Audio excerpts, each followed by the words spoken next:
नवज्योती सिद्धू मुर्दाबाद मुर्दाबाद बेशरम बेशरम नवज्योत सिद्धू बेशरम बेशरम बेशरम नवज्योत सिद्धू बेशरम भारतीय जनता युवा मोर्चा गोवा प्रदेश नवज्योत सिंग सिद्धू जे पाकिस्तानचे नवे पंतप्रधान ह्यांच्या स्वेरिंग इन सेरेमनीक गेल्ले हाचो निशेध करपाक आमी हांगा जमलेले आसा।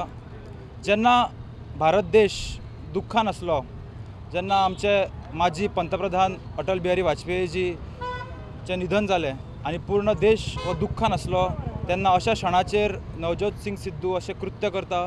तो फक्त थंय वचून स्वताची लज काडून घेता।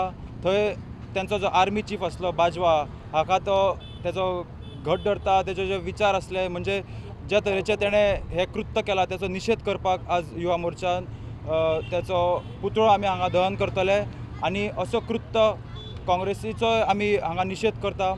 काँग्रेसीन असल्या मनशाक जो पंजाबान एक मिनिस्टर आसा त्या मिनिस्टराक काडून उडोवचो अशी आमी विनंती करता। गोंयच्या जनतेक तसोच देशाच्या जनतेक परत परत आमकां प्रूव करपाची कित्याक ही पाळी येता की Congress is against the nation, ज्यो कितें पॉलिसीज आसा अगेन्स्ट द नेशन। आमचे जे आर्मी कितें कश्मीराक करता ताजेर क्वेश्चनिंग करप, ओपोजिशनाच्या आर्मी कडेन वचून वेंग मारप, हे काँग्रेसवालेच कित्याक करता तें आमकां समजना। So they have to come out clean on these.